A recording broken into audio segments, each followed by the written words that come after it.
Hello everyone. हमने हमारे last lecture के अंदर स्ट्रेट लाइन मेथड मतलब एसएलएम मेथड देखी थी, उसका एग्जांपल देखा था, सही है। और उसी के साथ हम अब आगे का पार्ट लेने वाले हैं, लेकिन उससे पहले हम छोटा सा रिवाइज करेंगे कि स्ट्रेट लाइन मेथड किसे कहते हैं और उसके एडवांटेजेस क्या है।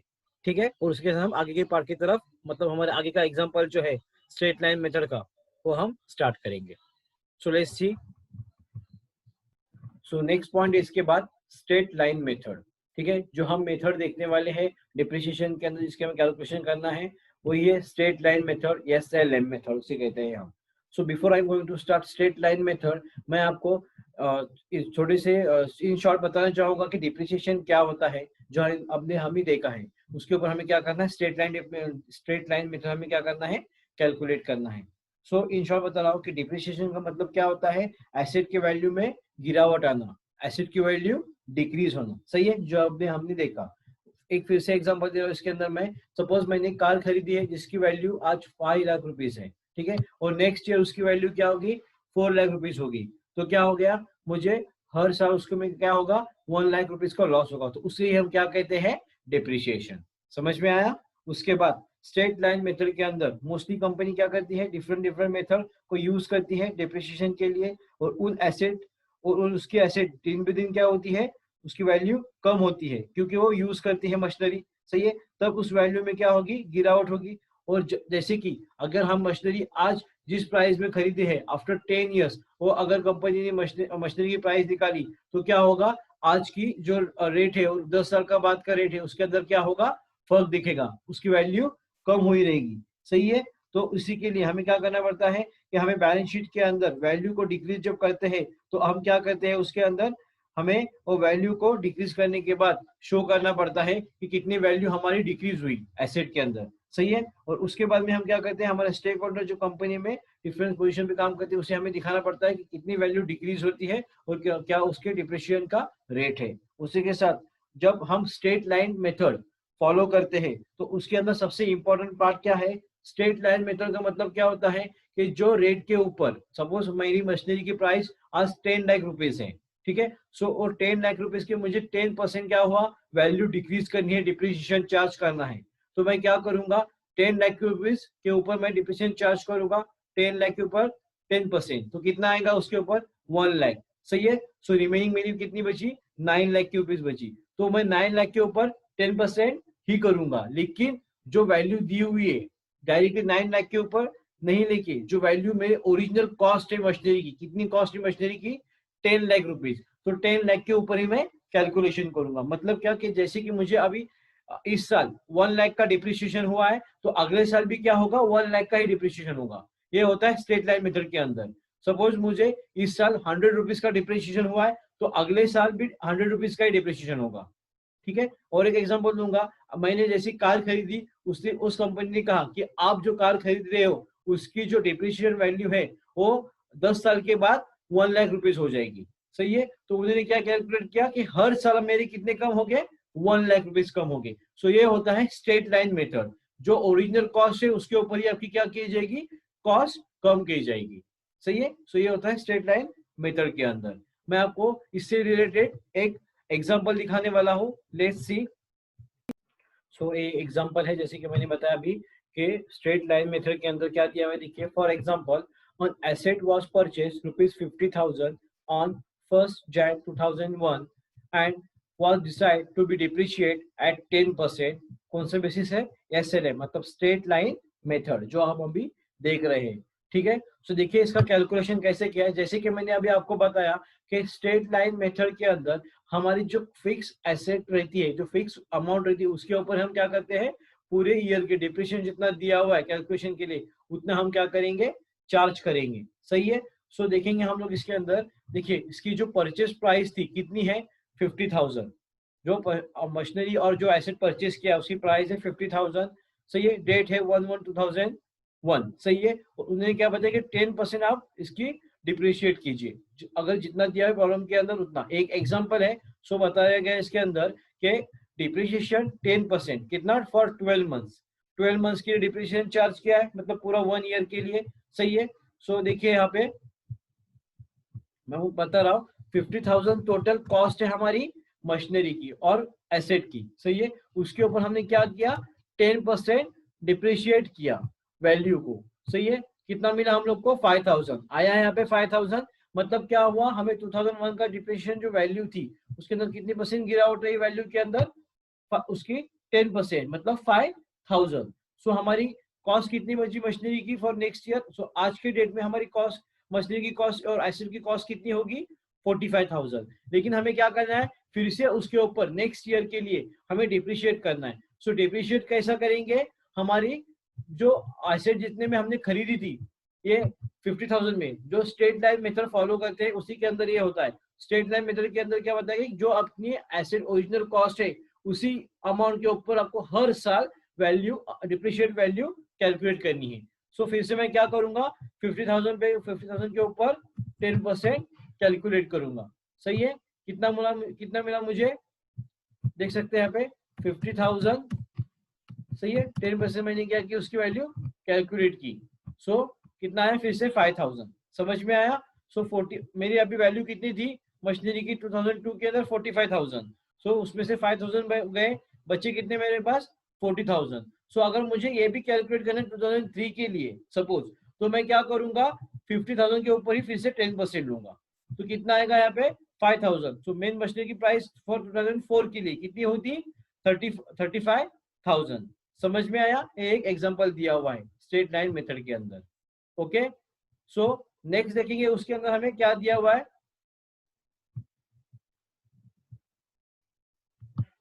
नेक्स्ट दिया हुआ है उसके एडवांटेजेस। स्ट्रेट लाइन मेथड के अंदर क्या दिया हुआ है, इट इज वेरी सिंपल, बहुत ही सिंपल है। सिंपल कैलकुलेशन है, ईयर बाय ईयर उसको हमें कैलकुलेट करना है सेम रेट के ऊपर। बाद में दिया हुआ है calculation of depreciation is easy, not complicated, सही है, बहुत ही इजी है, कोई कॉम्प्लिकेशन नहीं है इसके अंदर। पता चलता है कि आपको कैसे कैलकुलेट करना है स्ट्रेट लाइन मेथड। उसके बाद में है same amount to be charge year after year. जैसे कि हमने अभी ने ली 50,000 की कॉस्ट है उस मशीनरी की, तो 50,000 के ऊपर अगर 10% दिया हुआ है तो वही 50,000 जितने साल के लिए हमें कैलकुलेट करना है वही हम कैलकुलेशन करेंगे। उसके बाद में दिया हुआ है डिसएडवांटेजेस। क्या दिया हुआ है, it is difficult to find out of estimate life of all kinds of asset. ठीक है, हमें देखना कि उसका डिफिकल्ट होगा एस्टिमेट करना कि कितने एसेट हम कैलकुलेट कर पाते हैं। उसके बाद में दिया हुआ है it is a new assets of the same type is introduced during the year is create difficulty in calculation of depreciation। जैसे कि देखिए, मैंने अगर 2002 के अंदर जब स्टार्ट करता हूं मैं 10 लाख की मशीनरी लेता हूं और उसी के साथ उसी डेट के अंदर मैं सेम मशीनरी परचेज की, तो क्या होगा, स्ट्रेट लाइन मेथड के अंदर मुझे डिफिकल्ट होगा कि एक साथ दोनों के ऊपर डिप्रिसिएशन निकालना। अगर एक मशीनरी है, एक एसेट है, तो एक के ऊपर मैं continuously straight line method follow करके उसका डिप्रिशिएट वैल्यू निकाल सकता हूँ। अगर दो एसेट रहेंगे तो थोड़ा डिफिकल्ट जाएगा, ये है इसका disadvantages. Okay, so next problem देखने वाले हम स्ट्रेट लाइन मेथड का, जो हमें बहुत ही इंपॉर्टेंट होगा हमारे लिए। सो हम शुरू कर रहे हैं हमारा first problem straight line method का। देखिए क्या दिया हुआ है problem, delimited purchase one machinery. Delimited एक जो कंपनी है उसने क्या किया, एक मशीनरी परचेज की है जिसकी कॉस्ट है ₹4 लाख एंड स्पेंड, उसके ऊपर कितने स्पेंड किए, 1 लाख। क्या क्या के लिए स्पेंड किए, ऑन इट्स इंस्टॉलेशन। देखिए मैंने जैसे कि आपको कल बताया था जब हमने लेक्चर हुआ था कि हम जब मशीनरी परचेस करते हैं हम क्या करेंगे, इजीली पैसे पे करेंगे, मशीनरी लेंगे, लेकिन मशीनरी के साथ हमें क्या स्पेंड करना पड़ा, उसके ऊपर 1 लाख रुपीज एक्स्ट्रा। क्यों हमने स्पेंड किया, बिकॉज ऑफ इंस्टॉलेशन कॉस्ट। समझ में आया। सो मशीनरी 4 लाख की थी, उसके ऊपर 1 लाख हमने क्या किया, स्पेंड किया फॉर इंस्टॉलेशन। उसके बाद क्या बताया गया है, the machinery is sold form ₹3,60,000। कितने में उसने सोल्ड की, उसके बाद 3,60,000 में क्या की, सोल्ड की। लेकिन उसके बाद क्या बताया गया कि depreciation is provided eight 10% per annum. तो उसने क्या किया, 10% पर एनम क्या किया, उसके ऊपर डिप्रिसिएशन निकाला है एज पर straight line method. Okay, so accounts are close on 31st March of every year. कभी बताया क्लोज होगा account, 31st March of every year. So date of purchase दिए उन्होंने 1/4/2007, सही है। उसके बाद दिया हुआ है टोटल दूसरी दी है 1/4/2007, नेक्स्ट दिया है 1/7/2007 and the last one is 1/7/2007। उसी के साथ डेट ऑफ सेल दिए, कब कब सेल किए, 31/3/2010, 31/9/2009, 31/3/2010 और 30 9/2009। सो हमें देखना है वन बाय वन। सबसे पहले हम क्या करेंगे, इसकी वर्किंग नोट जो कैलकुलेशन दिया हुआ है, देखिए मशीनरी की प्राइस कितनी कॉस्ट थी टोटल 4 लाख, और उसके ऊपर स्पेंड किए थे हमने 1 लाख, तो टोटल कॉस्ट कितनी होगी मशीनरी की यहाँ पे 5 लाख रुपीज। सही है, सो टोटल कॉस्ट है मशीनरी की 5 लाख। समझ में आया यहाँ तक? सो कॉस्ट ऑफ मशीनरी कितनी होगी 5 लाख। जैसे कि मैंने आपको कल बताया था कि जब हम मशीनरी खरीदते हैं उसके ऊपर जो कॉस्ट होगी, ओरिजिनल कॉस्ट उसकी, और उसके ऊपर इंस्टॉलेशन कॉस्ट, उसके ऊपर हम क्या करेंगे डिप्रिशिएशन निकालेंगे। सो टोटल आ गया इसका 5 लाख रुपीज। उसके बाद में क्या बताएगा कि डिप्रिशिएशन चार्ज करना है, कितना चार्ज करना है डिप्रिशिएशन हमें 10% पर एनम, उसके ऊपर हमें क्या करना है डिप्रिशिएशन चार्ज करना है। सो कितना दिया हुआ है, सबसे पहले 10% निकालना है आपको। सही है, सो मल्टीप्लाई बाय 10%, कितना आएगा अमाउंट इसका 50,000। आइए यहाँ पे, सो 31/3/2008, एक ईयर के बाद उसकी हमें कितने डिप्रिशिएट हुआ उसके अमाउंट उसके अंदर 50,000 रुपीज। सही है, सो हमें कितना मिला उसके बाद WDV, सो 4,50,000। समझ में आया था कि हमें कितना आया उसके बाद 4,50,000। एक कब का है 1/4/2008 का। उसके बाद हमें क्या बताया गया है कि हमें नेक्स्ट ईयर का भी डिप्रिशिएट कैलकुलेट करना है, एक साल का पूरा।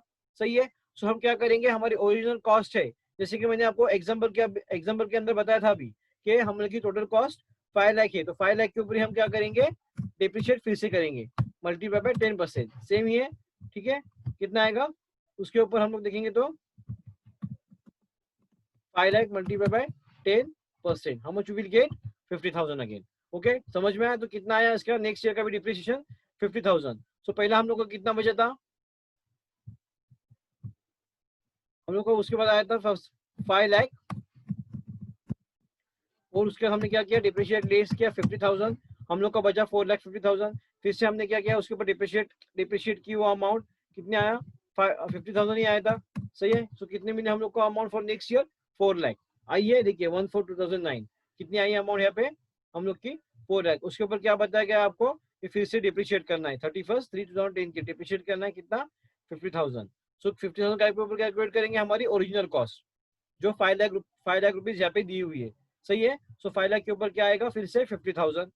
सही है, सो माइनस और 50,000 कितना आया 3,50,000। सही है, समझ में आया यहाँ तक?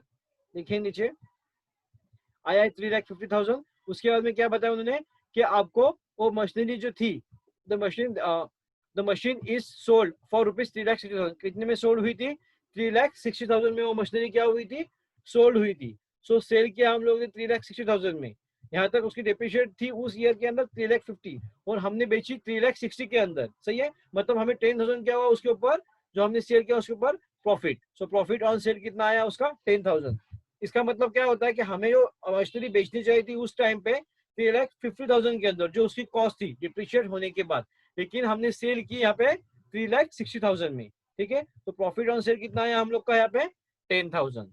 ओके, सो उसके बाद हम देखने वाले हैं वन बाय वन कैलकुलेशन दिया हुआ है। इसके बाद सी सबसे पहले आएगा 1/4/2007 मशीनरी की कॉस्ट जो 5 लाख रुपीज थी। देखिए इसके बाद का कैलकुलेशन है, मतलब जो ऊपर हमें दिया हुआ है one by one calculation date of purchase और डेट ऑफ सेल, उसके बीच का हमें कैलकुलेशन करके दिखाना है यहाँ पे। सो सबसे पहले मैं आपको दिखाऊंगा यहाँ पे कॉस्ट ऑफ मशीनरी है यहाँ पे 5 लाख रुपीज। सही है, सो हम मैंने क्या किया cost of machinery 5 lakh rupees दिया, फिर से मल्टीप्लाई बाय कितना परसेंट डिप्रिशिएशन है उसके ऊपर 10%। सो 10% डिप्रिशिएशन है। सही है, आएगा उसका कितना 50,000, मतलब कितना बचा हम लोग का 1/4/2008 के लिए 4,50,000। सो 1/4/2008 उस टाइम पे हमारी मशीनरी की कॉस्ट कितनी थी अभी 4,50,000। सही है, 4,50,000। उसके बाद क्या बताया आपने कि 31/3/2009, देखिए ऊपर 31/3/2009 को क्या हो गया उसकी मशीनरी फिर से उसने क्या किया था सोल्ड किया था। सही है, तो उसके अंदर हम लोग देखेंगे डिप्रिशिएशन निकाल के उसका 31/3/2009 फिर से अमाउंट क्या होगी उसके अंदर डिप्रिशिएट हुई। सही है, सो हमें क्या करना है इसके अंदर कि हमने फर्स्ट ऑफ ऑल इसका डिप्रिशिएशन निकाला, उसके बाद 31/3/2009 वो हमें क्या करना है पहले डिप्रिशिएट करना है अमाउंट। क्यों, क्योंकि एक साथ उन्हें बताया गया कि आपको 2009 का भी डिप्रिशिएट अमाउंट दिया गया है जो हमने ऊपर वर्किंग नोट के अंदर किया था, यहाँ पे देख सकते हैं आप। सही है, सो 1/4/2008 के बाद 31/3/2009 का क्या है डिप्रिशिएट अमाउंट है कितना 50,000। सो उसके हिसाब से ही हमें करना है अभी। सो 31/3/2009 का डिप्रिशिएशन अमाउंट कितना है यहाँ पे 50,000 है, सही है। सो 4,50,000 माइनस 50,000 कैसे आई पता है आपको, मैंने दिखाया था अभी कैलकुलेशन के अंदर कि 5 लाख के ऊपर ही जो ओरिजिनल कॉस्ट है उसके ऊपर ही हमने क्या किया, उसका कैलकुलेशन किया। सो 5 लाख मल्टीप्लाई बाय 10% कितना है यहाँ पे 50,000। सो आया कितना आंसर हमारा 4 लाख।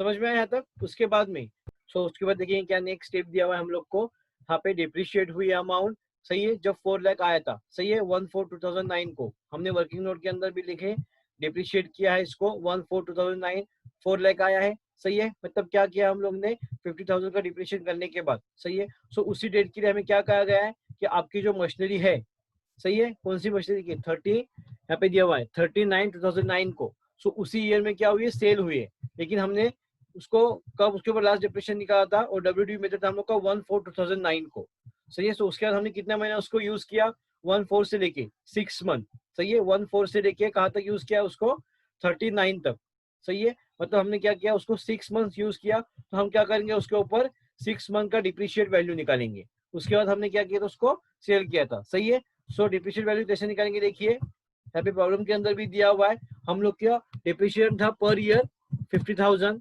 स्ट्रेट लाइन मेथड के अंदर, डिवाइड बाय हमने साल के महीने कितने होते हैं 12 से, 12 मंथ्स के लिए निकालेंगे। सो मल्टीप्लाई बाय अभी हमें क्या करना है उसको 6 मंथ्स के लिए निकालना है, क्योंकि हमने क्या किया वो मशीनरी सिर्फ 6 मंथ्स यूज किया, सही है। सो कितना आएगा उसके ऊपर 25,000। समझ में आया मैंने कैसे किया। देखिए फिर से एक बार बोल रहा हूँ कि हम लोग को जब WDV मेथड हमने कैलकुलेशन किया हम लोग का 4 लाख आया था। उसके बाद में क्या हुआ, जब 4 लाख आने के बाद हम लोग यहाँ पे 50,000 देते थे। सो एज इट इज आएगा 50,000 divide by 12 year of month, सही है। मल्टीप्लाई बाय हमने कितने साल यूज सॉरी कितने महीने यूज किया, ओनली 6 मंथ्स यूज किया। So 50,000 divide by 12 multiply by 6, how much you will get amount here 25,000। Understand. So कितना आएगा हम लोग को यहाँ पे 25,000। सो देखिए यहाँ पे डिप्रिशिएशन अमाउंट 4 लाख माइनस 25,000 कितना आया 3,75,000 WDV। ओके आया समझ में यहाँ पे। उसके बाद क्या बताया उन्होंने कि हमने ये करने के बाद वो जो सेल की थी, सही एसेट जो हमने सेल की उसी ईयर में, कितने में सेल की थी, जो प्रॉब्लम के अंदर हमें दिया हुआ है 3,60,000 के अंदर हमने वो एसेट सेल की थी। तो हमें फिर से उस ईयर के अंदर दिखाना होगा जो हमें कैलकुलेशन किए। देखिए so sale loss sale of asset 3,60,000 और हमें कितना यहाँ पे आया था, यहाँ पे 3,75,000 उस मशीनरी की कॉस्ट थी और हमने बेचा 3,60,000 के अंदर। सो इसमें हमें क्या हुआ, प्रॉफिट हुआ है क्या, नहीं, इसमें हमें क्या हुआ, लॉस हुआ। सो लेस कितना आएगा यहाँ पे अमाउंट 3,60,000 माइनस, सही है। सो 50,000 का क्या हुआ, हमें यहाँ पे लॉस हुआ। सो लॉस ऑन सेल कितने अमाउंट है 15,000। देखिए फिर से एक बार आपको बता रहा हूँ मैं, कॉस्ट ऑफ मशीनरी थी इसकी 5 लाख रुपीज, हमने डिप्रिशिएशन कैलकुलेट किया स्ट्रेट लाइन मेथड के ऊपर से 50,000 आया, सही है। उसके बाद में हमने क्या किया, फिर से उसके ऊपर डिप्रिशिएशन निकाला जो पूरा ईयर के लिए दिया हुआ है हम लोग को 8 से लेकर 9 तक, फिर से 50,000 आया, अमाउंट कितनी मिली हम लोग को 4 लाख मिली। उसके बाद में क्या बताया गया था क्वेश्चन के अंदर कि हमने वो जो एसेट थी वो कितने महीने यूज की थी, सिर्फ यहाँ से 149 से लेके 39/2009 तक, मतलब हमने सिर्फ 6 मंथ्स यूज की। तो अगर मैंने 6 मंथ्स यूज की तो मैं उसको 1 साल का डिप्रेशन भरूंगा क्या, 1 साल का डिप्रेशन उसके ऊपर चार्ज होगा क्या, नहीं होगा, सही है। सो कितने मंथ का डिप्रेशन चार्ज हुआ, ओनली 6 मंथ, जितना मैंने यूज किया उतना ही डिप्रेशन चार्ज हुआ और उसके हिसाब से मैंने क्या किया उसको डिप्रिशिएशन दे दिया। और उसकी अब मशीनरी की कॉस्ट कितनी बची थी उसी ईयर में 3,75,000 और मैंने जब सेल की मशीनरी तो मशीनरी की कॉस्ट कितनी थी वहां उस टाइम पे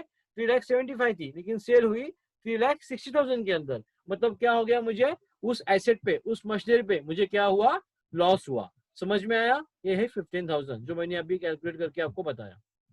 ठीक है, फिर भी नहीं समझ में आया रहेगा तो आप मुझे मैसेज कर सकते हैं, मुझे पूछ सकते हैं फोन करके। ओके सो नेक्स्ट देखेंगे। सो उसके बाद हम नेक्स्ट स्टेप देखेंगे। नेक्स्ट स्टेप के लिए देखिए क्या दिया हुआ है 1/7/2007 का कैलकुलेशन है, सही है। हमने स्टेप बाय स्टेप कैलकुलेशन कर रहे हैं। देखिए पहले फर्स्ट स्टेप के लिए कैलकुलेशन था जो दिया हुआ है प्रॉब्लम के अंदर, उसके बाद में सेकंड स्टेप, अब थर्ड स्टेप। तो थर्ड स्टेप क्या दिया हुआ है प्रॉब्लम के अंदर, देखिए 1/7/2007 को डेट ऑफ परचेज दिया हुआ है, सही है। सो डेट ऑफ परचेज थी हम लोग की, उसी टाइम पे हमारी कितनी अमाउंट थी 4+1, मतलब जो थर्ड दिए हुई थर्ड स्टेप के अंदर अमाउंट है वो भी सेम होगी क्योंकि हमने मशीनरी जब परचेज किए थे। स्ट्रेट लाइन मेथड के अंदर हम अगर मशीनरी परचेज करते हैं सेम अमाउंट के ऊपर, तो हर साल वही अमाउंट के ऊपर हम क्या करते हैं, डिप्रिशिएट कैलकुलेट करते हैं। सही है। सो 5 लाख आएंगी टोटल मशीनरी कॉस्ट। देखिए मैंने लिया यहाँ पे कॉस्ट ऑफ मशीनरी फिर से आई है 5 लाख। उसके बाद में क्या बताया गया है कि आपने जब मशीनरी सेल की तो उस टाइम पे जो डेट दी हुई है हमको, सो डिप्रिशिएशन करने के बाद 31/3/2008। सही है। मैंने क्या की, उसी टाइम पे मैंने वो जो मशीनरी दी हुई है 2008 के टाइम पे, वो मैं सेल कर रहा हूँ, विद डिप्रिशिएट निकाल रहा हूँ। सही है, दूसरी ईयर के लिए। लेकिन मैं डिप्रिशिएशन कितना निकालूंगा, 50,000 निकालूंगा क्या? नहीं, क्योंकि मैंने क्या किया है, जो वो मशीनरी जो दी हुई है मुझे थर्ड स्टेप के अंदर, वो 1/7/2007 को मैंने परचेज की है, मतलब एक साथ को। और मैंने डिप्रिशिएट यहाँ पे देते हुए 50,000 का दिया हुआ है फर्स्ट स्टेप के अंदर। सही, बिकॉज ऑफ ये 12 मंथ का कैलकुलेशन है। लेकिन जब मैं थर्ड स्टेप के लिए कैलकुलेशन करता हूँ तो मुझे 31/3/2008 तक ही डिप्रिशिएशन देना है, मतलब कितना, 9 मंथ्स के लिए। सही है, 17 से लेके 31/3 तक। तो जब मैं कैलकुलेशन करूंगा इसका, देखिए मेरे टोटल कॉस्ट थी मशीनरी की 5 लाख रुपीज। सही है, उसके ऊपर मैंने क्या किया, 9 मंथ उसको यूज किया। सही है, 9 मंथ यूज किया divide by 12 year of month. सही है। सो जब मैं इसको यूज करूंगा टोटल, तो मुझे टोटल आंसर मिलना चाहिए इसके ऊपर 37,500। देखिए मैं आपको इसको कैलकुलेट करके भी बता रहा हूँ कि कैसे आता है इसका कैलकुलेशन। सी ईयर कि हमने सबसे पहले क्या किया, हम लोग की जो मशीनरी 5 लाख की, उसके ऊपर हम हर साल डिप्रिशिएट करते 10% से लेके। सही है। सो वो अमाउंट आती है 50,000। लेकिन मैं अगर 9 मंथ यूज करता हूँ तो मुझे सिर्फ 9 मंथ्स का ही डिप्रिशिएशन चार्ज लगेगा। सही है। सो मैं क्या करूंगा, 50,000 मेरे टोटल अमाउंट है डिप्रिशिएशन की, डिवाइडेड बाय 12। सही है, मल्टीप्लाई बाय कितना आएगा हम लोग का 9 मंथ्स। सो कितना आंसर आता है यहाँ पे, 37,500। समझ में आया? देखिए यहाँ पे आया है आंसर 37,500। उसके बाद क्या दिया हुआ है कि मेरी टोटल कॉस्ट है 5 लाख रुपीज। तो मैं अब डिप्रिशिएशन अमाउंट लेस करूंगा 37,500। How much we will get, 4,62,500। आइए यहाँ पे देख सकते हैं आप, 4,62,500 ये डिप्रिशिएट अमाउंट है 31/2009 के लिए। उसके बाद में क्या बताया गया प्रॉब्लम के अंदर हमें कि वो मशीनरी यूज होने के बाद जब मैं 1/4/2008 से लेके 31/3/2009 तक फिर से डिप्रिशिएट, अगर डिप्रिशिएट अमाउंट हो रही है, उसका अमाउंट डिप्रिशिएशन हो रहा है, तो मैं इसके लिए क्या करूंगा, 31/3 से लेके 2009 तक पूरा ईयर का भी डिप्रिशिएट निकालूंगा। सो पूरा ईयर का हमें कितना मिलता है, 10%। सही है। सो पूरा ईयर का कितना रहेगा हमारा, 10% से हिसाब से कैलकुलेशन करेंगे तो हमारी जो मेन अमाउंट है, ओरिजिनल अमाउंट जिसे हम कहते हैं 5 लाख रुपीज, उसके ऊपर ही निकालेंगे। सही है, मल्टीप्लाई बाय 10 जैसे हम करते आए हैं। 5 lakh multiply by 10%, so how much we will get, 50,000। समझ में आया? सो हमें फिर से क्या मिली, 50,000 मिली। लेकिन अभी हमने यहाँ पे 37,500 लेस किए थे, बिकॉज ऑफ हमने 9 मंथ यूज किए। सो 4,62,500 उसकी कॉस्ट है 1/4/2008 के लिए, और मैंने फिर से एक साल यूज की उसके बाद। तो मैं क्या करूंगा, इसके अंदर से जो मेरी टोटल कॉस्ट दी हुई है 4,62,500 माइनस कितना करूंगा, 50,000, क्योंकि मैंने उसके बाद एक साल यूज की। तो अब मेरी टोटल कॉस्ट कितनी आई, 4,12,500। सही है। वो उसके बाद क्या बताया कि ईयर 3 के लिए आप जब डिप्रिशिएट करोगे तो कितने के लिए करोगे, देखिए 1/4 से लेके 31/3/2010 तक, मतलब यहाँ पे भी मैंने क्या की, पूरा 1 ईयर उसको यूज किया। जो डिप्रिशिएशन अमाउंट दी हुई उसको क्या किया, पूरा 1 ईयर यूज किया। तो सेम एज इट इज आएगा। कितने बचे थे मेरे अमाउंट, 4,12,500 माइनस 5 लाख के ऊपर 10%, मतलब पूरा ईयर के लिए, इसलिए सो कितना आता है, 50,000। How much we will get, 3,62,500। एक हिसाब से लिंक करना है, कोई कंफ्यूजन नहीं है इसके अंदर। देखिए 4,12,500 था, उसके बाद 50,000 डिप्रिशिएट हुआ अमाउंट, मेरा अमाउंट कितना बचा, 3,62,500। और उसके बाद में मैंने वो मशीनरी जो है प्रॉब्लम के अंदर हिसाब से मैंने सेल कब की थी, उसको 3,60,000 के अंदर। सही है।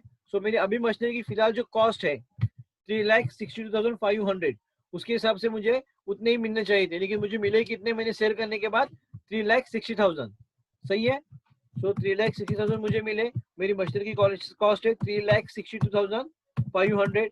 सो मुझे कितने का लॉस हुआ यहाँ पे, 2,500, 2,500 का क्या हुआ मुझे यहाँ पे लॉस हुआ। So loss on sale. सही है, कितना आया मेरे को फिर से, 2,500। समझ में आया? सो नेक्स्ट देखेंगे जो लास्ट स्टेप दी हुई प्रॉब्लम के अंदर हमें क्या दिया है 1/7/2007 का डेट ऑफ परचेज अगेन। सो क्या करेंगे हम लोग सेम कॉस्ट लेंगे 5 lakh rupees. Okay, step number 4 के लिए 1/7/2007 कॉस्ट ऑफ मशीनरी कितनी है 5 लाख। उसके बाद में क्या बताया गया हमें कि ओ कॉस्ट लेने के बाद सेम एज इट इज हमें कैलकुलेशन करना है कि 1/7 को लिया तो उसी मंथ का आ रहा है, तो उसके बाद मैंने जो डिप्रिशिएट किया कितने के लिए किया था 9 मंथ्स के लिए, क्योंकि सेम डेट है। सही है। सो 1/4/2007 से लेके 31/3/2008 तक सेम कैश के लिए मैंने क्या किया उसका कैलकुलेशन किया। सो कितना अमाउंट आया मुझे यहाँ पे 50,000। फिर से मैं उसके अंदर से लेस करूंगा उसको, कितना दिया हुआ टोटल मुझे अमाउंट दी हुई मुझे यहाँ पे 5 लाख माइनस सेम 9 मंथ्स के लिए यूज है 4,62,500 आया है। उसके बाद में क्या बताया उन्होंने कि सेम डिप्रिशिएशन उन्होंने यूज किया है फॉर पूरा ईयर के लिए, जैसे कि हमने ऊपर के किया था। एक ही डेट के अंदर दोनों दो परचेज दिखाई है और परचेज दिखाने के बाद अमाउंट चेंज नहीं किए, सेम मशीनरी कॉस्ट ही रखे, इसलिए हमारे इसके अंदर अमाउंट चेंज नहीं हुए। जैसे कि मैंने आपको कल बताया था एक डिसएडवांटेजेस कि अगर हम दो मशीनरी एक ही साथ परचेस करते हैं और उसकी अगर डेट अलग अलग होगी, सही है, तो क्या होता है उसका कैलकुलेशन करने के लिए थोड़ा डिफिकल्ट जाता है। सही है, लेकिन एक ही मशीनरी परचेस की है उसकी अमाउंट भी क्या है सेम ही है, तो एक साथ हम क्या कर सकते हैं इसको कैलकुलेशन कर सकते हैं। सो फिर से आएगा 4,60,500। सही है, माइनस कितना दिया हुआ है 50,000, कितना आया 4,12,500। और उसके बाद देखेंगे हम लोग नेक्स्ट स्टेप में क्या दिया हुआ है, डेट ऑफ सेल दिया हुआ है हमको लास्ट में, कितना है 39/2009। अभी ये यहाँ पे पूरा ईयर के लिए यूज किया था।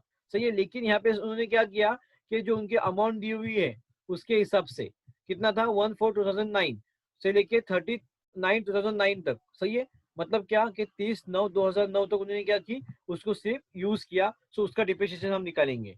सही है, सो कितना यूज किया 4 से लेके 9 तक। आप कैलकुलेशन कर सकते हैं, सिर्फ 4 से लेके 9 तक कितने मंथ्स होता है 6 मंथ्स। सो हम लोग उसकी कैलकुलेशन करेंगे पर ईयर का 50,000 divided by 12 multiply by 6, how much will get 25,000। सही है, सो हम लोग को कितना अमाउंट बची थी अभी 4,12,500 minus 25,000, how much will get total answer 3,87,500 आया है। और उसके बाद हमने क्या किया था वो जो मशीनरी है 3,60,000 में सेल की थी। सो यहाँ पे भी हमें क्या देखने मिला, यहाँ पे भी हम देख रहे हैं कि हमें इसके अंदर भी क्या हुआ है लॉस ही हुआ है। सही है, सो 3,60,000। तो उसी समय मेरी उस ईयर में कितनी टोटल कॉस्ट थी मशीनरी की 3,87,500। सही है, लेकिन मुझे मैंने सेल कितने में की थी उस टाइम पे मशीनरी 3,60,000 के अंदर। सही है, तो मुझे कितने का लॉस हुआ देखिए, मेरी जो कॉस्ट थी उस समय में 3,87,500 थी 39/2009 के अंदर। सही है, और मैंने सेल की उसी टाइम में 3,60,000 के अंदर, तो मुझे उसी ईयर में भी क्या हुआ उस मशीनरी के ऊपर लॉस हुआ, क्योंकि मुझे इतनी कॉस्ट आनी चाहिए थी 3,87,500, लेकिन डिप्रिशिएशन करने के बाद भी मुझे जो सेल किया महीने बाद उस ये सब पूरी ईयर होने के बाद तो मुझे उतना ही उसके अंदर लॉस हुआ। सही है, तो ये होता है डिप्रिशिएशन के वजह हमें पता चलता है कि हमने अगर मशीनरी जो यूज कर रहे, जैसे कि हमारे पॉइंट के अंदर कल आया था कि डिप्रिशिएशन की वजह से क्या फायदा होता है, क्या उसके ऑब्जेक्टिव है, क्या हमें फायदा होगा उसके अंदर, कि हमें एग्जैक्ट पता चलती है कि उस एसेट की वैल्यू कितनी है डिप्रिशिएट होने के बाद। ठीक है, सो यही हमें इसके अंदर आंसर दिखाता है। ठीक है, सो नेक्स्ट स्टेप देखेंगे, नेक्स्ट प्रॉब्लम क्या दिया हुआ है इसके अंदर। नेक्स्ट प्रॉब्लम दिया हुआ है calculate the rate of depreciation under straight line method in each of the following cases. सही है, सो नंबर दिए हुए हैं 1 2 3 4। उसके बाद क्या दिया परचेस प्राइस दिया हुआ है, expenses regarding purchase and installation, estimated residential value, expected useful life years, ये टोटल दिया हुआ है हमको। अब हमें क्या करना है इसके ऊपर टोटल कॉस्ट निकालनी है। सही है, सो कॉस्ट ऑफ एसेट, ये जो फॉर्मूला दिया हुआ है इसके ऊपर is equal to cost of asset. जैसे कि मैंने कल आपको प्रॉब्लम के अंदर बताया था कि हमारी सबसे इंपॉर्टेंट क्या होती है कॉस्ट। अगर हमारी कॉस्ट के ऊपर से क्या होता है हम देखते हैं कि हमारे ईयर में आने वाला डिप्रिशिएशन कितना होगा, हमें कितना आगे जाके फायदा होगा, या हमारी स्क्रैप वैल्यू ज्यादा होगी, या हम जो एसिड यूज कर रहे हैं वो अगर यूजफुल कितने समय तक हम यूज कर सकते हैं। सो मेन इंपॉर्टेंट पार्ट है इसके अंदर कॉस्ट। सो वही दिया हुआ है यहाँ पे cost of asset is equal to purchase price. सही है, सो परचेस प्राइस क्या दी हुई है फर्स्ट ऑफ ऑल 2,40,000 जो यहाँ पे प्रॉब्लम के अंदर हमें दिख रही है। उसके बाद plus expenses regarding purchase and installation. So क्या है इंस्टॉलेशन कॉस्ट उसकी 80,000। तो जैसे कि मैंने बताया था आपको पहले प्रॉब्लम के अंदर भी बताया मैंने कि जब हम मशीनरी खरीदते हैं तो सिर्फ मशीनरी की कॉस्ट ही इंपॉर्टेंट नहीं होती, उसके ऊपर हमें क्या होता है इंस्टॉलेशन जो चार्जेस है वो मिला के हमें क्या होती है टोटल कॉस्ट, जिसके ऊपर हम क्या करते हैं डेप्रिशिएट कैलकुलेट करते हैं। तो सिंपल से कैलकुलेशन क्या है, सबसे सबसे पहले देखिए इन 4 स्टेप के अंदर कि 2,40,000 परचेज प्राइस प्लस क्या दिया हुआ है expenses regarding purchase and installation. So 2,40,000 plus 80,000 is equal to 3,20,000। देखिए मैं वो कैलकुलेशन करके बता रहा हूँ। 2,40,000 प्लस कितना दिया हुआ है यहाँ पे 80,000, how much will get total 3,20,000 आया है यहाँ पे। उसके बाद में क्या दिया है सेकेंड स्टेप के लिए परचेस प्राइस कितनी है 68,000। सो 68,000 प्लस इंस्टॉलेशन कॉस्ट है मेरी 12,000। सो टोटल कॉस्ट कितनी आई मुझे 80,000 आया है। उसके बाद में नेक्स्ट दिया हुआ है थर्ड 1,80,000 प्लस कितना दिया इंस्टॉलेशन कॉस्ट 20,000, टोटल कॉस्ट आएंगे मेरी 2 लाख। सही है। सो उसके बाद दिया हुआ है 8 lakh plus 2 lakh is equal to कितना दिया हुआ टोटल कॉस्ट मेरी 10 लाख। सो समझ में आया मुझे। ये देखिए मैं इसका बताने का क्या है रिजल्ट कि परचेस प्राइस प्लस हमारी जो इंस्टॉलेशन कॉस्ट है परचेस प्राइस परचेस होने के बाद, तो हमने क्या किया दोनों के ऊपर हम कैलकुलेशन जब करते हैं तो क्या होता है इसके ऊपर डिप्रिसिएशन निकलता है। सही है। सो अमाउंट ऑफ डिप्रिसिएशन एक फॉर्मूला दिया हुआ है इसके बाद कि हम कैसे कैलकुलेट करें कि हमारी जो अमाउंट ऑफ डिप्रिसिएशन कितनी होनी चाहिए। ठीक है। हम कैसे करते हैं कि ठीक है हमें एसेट लिया तो हमें पता होना चाहिए कि इसके ऊपर कितना डिक्रीज करना है, इसकी अमाउंट कितना डिप्रिशिएट करना है। मैं बोलूंगा मेरा मोबाइल 5 लाख का है, इसके ऊपर 50% डिक्रीज करके आप बेच दो या मैं बेचूंगा, तो मुझे क्या होगा उसके अंदर लॉस होगा। तो मुझे पता होना चाहिए कि मेरी जो अमाउंट है उसकी वैल्यू अभी मार्केट में कितनी है डिप्रिशिएट होने के बाद भी। तो हम कैसा कैसे फाइंड करते हैं, हम देखेंगे इसके अंदर कि amount of depreciation is equal to क्या दिया हुआ है कॉस्ट, मतलब हमारी क्या होगी टोटल कॉस्ट। अब यहाँ पे कॉस्ट का मतलब क्या होगा सिर्फ परचेस प्राइस क्या नहीं, मैंने क्या किया जैसे कि मैंने आपको कल बताया था कि कॉस्ट के अंदर परचेस प्राइस और इंस्टॉलेशन का होता है, दोनों मिला के जो टोटल कॉस्ट निकलती है उसे हम कहेंगे हमारी कॉस्ट। सही है। उसके बाद में क्या दिया हुआ है माइनस रेसिडुअल वैल्यू। सो रेसिडुअल वैल्यू क्या होता है जैसे मैंने कल बताया आपको कि हमारी रेसिडुअल और स्क्रैप वैल्यू जिसे कहते हैं वो कितनी होगी।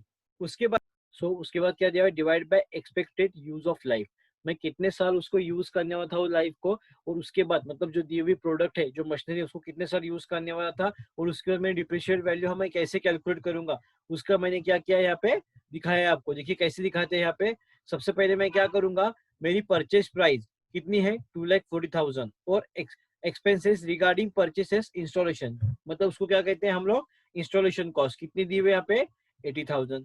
सही है। सो 2,40,000 प्लस 80 जैसे हमने देखा 3,20,000 आया। तो जैसे कि मैंने आपको बताया था कि हम लोग जब डिप्रिसिएशन चार्ज करते हैं तो टोटल सिर्फ परचेस प्राइस के ऊपर ही नहीं, हम पूरे मशीनरी के ऊपर मतलब इंस्टॉलेशन तक जितना खर्चा होगा उसके ऊपर हम क्या करते हैं चार्ज करते हैं। सही है। सो मेरा कॉस्ट कितनी है 3,20,000। उसके बाद में रेसिडुअल वैल्यू ये भी प्रॉब्लम में हमें दी हुई है, कितनी दी हुई है 1,60,000। इसका मतलब क्या होता है हमारा total scrap value divided by expected useful life, कितना यूजफुल लाइफ है यहाँ पे 4 दिया हुआ। से देखिए इजी कैलकुलेशन है। सो 3,20,000 total cost minus 1,60,000 residual value divided by 4, सिर्फ हमें क्या करना है इस फॉर्मूले के अंदर पुट करना है अमाउंट। देखिए सो कितना आएगा आंसर 3,20,000। सही है। माइनस कितना दिया है 1,60,000 ओके डिवाइडेड बाय क्या दिया हुआ है यहाँ पे 4, कितना आया 40,000। देख सकते हैं आया आंसर 40,000, बहुत ही इजी है। उसके बाद नेक्स्ट क्या दिया हुआ है उसका कैलकुलेशन करेंगे हम लोग। टोटल कॉस्ट है हम लोग की 80,000। सही है। उसके बाद दिया हुआ है तो 80,000 के बाद माइनस, सही है क्या दिया हुआ है माइनस हमारा एस्टिमेटेड रेसिडुअल वैल्यू कितना है 8,000। सो 8,000 है डिवाइडेड बाय क्या दिया हुआ है नंबर ऑफ ईयर्स कितना है 10।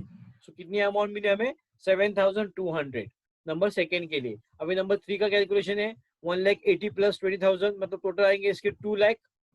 सही है। उसके बाद में क्या दिया हुआ है स्क्रैप वैल्यू दिए 40,000। सो क्या माइनस करेंगे इसमें से 40,000 कितना मिला हम लोग को 1,60,000। नंबर ऑफ ईयर कितना है नंबर ऑफ ईयर है 10 डिवाइड बाय 10, कितना आया 16,000। सो उस टाइम की जो अमाउंट डिप्रिशिएशन कितनी होगी 16,000। उसके बाद में लास्ट वन दिया हुआ है, कितना है हम लोग का 8 lakh machinery cost plus 2 lakh उसके इंस्टॉलेशन चार्जेस का खर्चा आया था। टोटल हुआ थी हम लोग की 10 लाख की एसेट। उसमें से क्या हुआ, एस्टिमेटेड रेसिडेंट वैल्यू हमने लेस किया, less 1 lakh divide by number of years, कितना है 5 ईयर्स उसको यूज करना था हमें, तो हुआ 1,80,000। सो इसकी डिप्रिशिएट वैल्यू हुई 1,80,000। समझ में आया, बहुत ही इजी कैलकुलेशन नहीं है। उसके बाद में क्या दिया हुआ है, रेट ऑफ डिप्रिशिएशन। अभी उसका फॉर्मूला क्या दिया है देखो, अमाउंट ऑफ डिप्रिशिएशन मतलब जो हमने अमाउंट अभी जो अमाउंट है वो हमने जो कैलकुलेट की, सही है, वो लेंगे हम लोग upon total cost of asset. Total cost मतलब कौन सी, ये ऊपर दी हुई 3,20,000 purchase price plus installation cost, उसे कहते हैं हम टोटल कॉस्ट ऑफ एसेट। सो सबसे पहले हम क्या करेंगे, इसका भी सिंपल कैलकुलेशन है बहुत।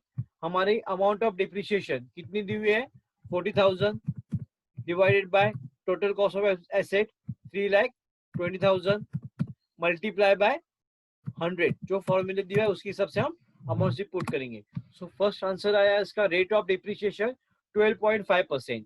देखिए हमने क्या किया, सबसे पहले अमाउंट कैलकुलेट की कि हमारी अमाउंट कितनी होनी चाहिए थी अगर हम लोग डिप्रिशिएशन निकालते हैं, मतलब क्या, स्क्रैप वैल्यू लेस करने के बाद। उसके बाद हमने कितना परसेंट डिप्रिशिएशन कैलकुलेट किया, उसका रेट क्या होगा, वो रेट दिया हमने, कैसे कैलकुलेट उसका भी सब दिया हुआ है। सो 12.5% से हम कैलकुलेशन करेंगे, सही है। उसके बाद में नेक्स्ट देखेंगे क्या है, नेक्स्ट है 7,200, सही है, 7,200 डिवाइडेड बाय हमारा टोटल कॉस्ट ऑफ एसेट कितना है 80,000 मल्टीप्लाई बाय 100, कितना आया आंसर 9%। सो सेकेंड की जो हमारी कॉस्ट थी वो कितनी थी 9% ऑफ डिप्रिशिएशन, जैसे कहते हैं ना at the rate of depreciation calculate कीजिए, सो 9%। उसके बाद नंबर थ्री के लिए क्या दिया हुआ है हम लोग को, देखेंगे हम लोग 16,000 दी हुई है इसकी, सही है, अमाउंट ऑफ डिप्रिशिएशन।